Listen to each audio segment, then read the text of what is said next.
Warden ಅಂದ್ರೆ ನಿಮ್ ಜವಾಬ್ದಾರಿ ಏನು? ಜವಾಬ್ದಾರಿ ಏನು ಫಸ್ಟ್ ಹೇಳು. ಎಲ್ಲಿ ವಾಸ ಎಲ್ಲಿರ್ಬೇಕು ನೀನು? ಏನು ಪಾಂಡವಪುರ ಅಲ್ಲ, ನೀವು ವಾಸ ವಾರ್ಡನ್ ಆದ್ರೆ ಎಲ್ಲಿರ್ಬೇಕು ನೀನು? ದಿನ ವಾರ್ಡನ್ ಆದ್ರೆ ಎಲ್ಲಿರ್ಬೇಕು ನೀನು? ಮತ್ತೆ ಮಕ್ಳಿಗೆ ಕೇಳ್ದೆ, ನಿನ್ನೆ ಮಧ್ಯಾಹ್ನ ಬಂದು ಲೆಕ್ಕ ತಗೊಂಡು ವಾಪಸ್ ಹೋಗಿರೋದು, ನೀವು ಬಂದಿಲ್ಲ ಇನ್ನ. ನಂದು ಅದೇ ಗೊತ್ತು, ಅವ್ರು ಹೇಳಿದ್ರು.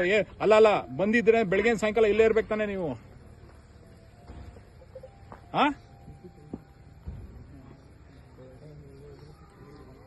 ನಿಮ್ಮಮ್ಮ ಯಾಕಿದಾರೆ ಇಲ್ಲಿ? ನಿಮ್ಮಮ್ಮನ ಯಾಕೆ ಇಲ್ಲಿ ಬಿಡಿಸಿದ್ಯಾ ಅಂದೆ? ದಿನ ಇಲ್ಲೇ ಇರ್ತಾರಂತಲ್ಲ, ಮಕ್ಳಿಗೆಲ್ಲ ಬೈತಾರಂತಲ್ಲ ನಿಮ್ಮಮ್ಮ. ಯಾಕೆ ಬೈತಾರೆ? ನಿಮ್ಮಮ್ಮಂಗೂ ಹಾಸ್ಟೆಲ್ಗೆ ಏನ್ ಸಂಬಂಧ? ನಿಮ್ಮಮ್ಮನ್ಗೂ ಹಾಸ್ಟೆಲ್ಗೆ ಏನ್ ಸಂಬಂಧ? ಏನ್ ಇರ್ಸಲ್ಲ ಅಂತ ಇನ್ಮೇಲೆ ಯಾಕೆ ಕರ್ಸಿದೆ ಇಲ್ಲಿಗೆ?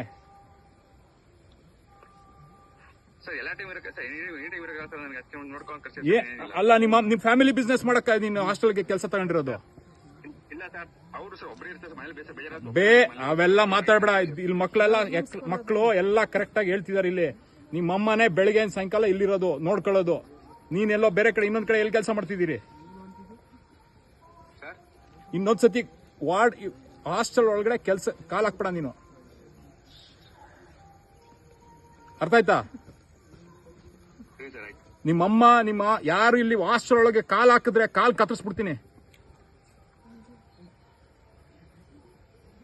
ಏನ್ ನಿಮ್ಮಮ್ಮನ ಮನೆ, ನಿಮ್ಮ ಮನೆ ಅನ್ಕೊಬಿಟ್ಟಿದ್ದೀರ ಎಲ್ಲಾರು? ಮಕ್ಳಿಗೂ ತೊಂದರೆ ಕೊಡ್ಕೊಂಡು ನೀವು ಇನ್ನೊಂದ್ಸತಿ ಏನಾದ್ರು ಹಾಸ್ಟೆಲ್ ಒಳಗಡೆ, ನೀನು ಮೊರಾರ್ಜಿ ಸ್ಕೂಲ್ ಹಾಸ್ಟೆಲ್ ಒಳಗಡೆ ಕಾಲ್ ಹಾಕ್ಬೇಕಲ್ಲ ನಿಮ್ಗೆ. ನೀವು ನಿಮ್ ಫ್ಯಾಮಿಲಿ ಅವ್ರು ಒಬ್ರು ಕಾಲ್ ಹಾಕಂಗಿಲ್ಲ ಇಲ್ಲಿಗೆ. ನೀನ್ ಫ್ಯಾಮಿಲಿ ಬಿಸ್ನೆಸ್ ಮಾಡ್ಕೊಬಿಟ್ಟಿರ ಇಲ್ಲ ಅಲ್ವೇ? ಮಕ್ಕಳು ಎಲ್ಲ ಹೆಂಗೆ ಎಷ್ಟು ಅಳ್ಕೊಂಡು ಹೇಳ್ತವ್ರೆ. ಇಲ್ಲಿ ಕೇಳಿಸ್ತಾ ನಿಮ್ಗೆ? ಇನ್ನೊಂದ್ಸರಿ ನೀನ್ ಮಾತಾಡೋದು ನನ್ಗೇನ್ ಬೇಕಾಗಿಲ್ಲ. ಮಕ್ಳೇನ್ ಸುಳ್ಳು ಹೇಳಿಕ್ಕಿಲ್ಲ. ನೀನ್ ಬರ್ಬೇಡ ಇಲ್ಲಿ ಒಳಕ್ಕೆ ನೀನು.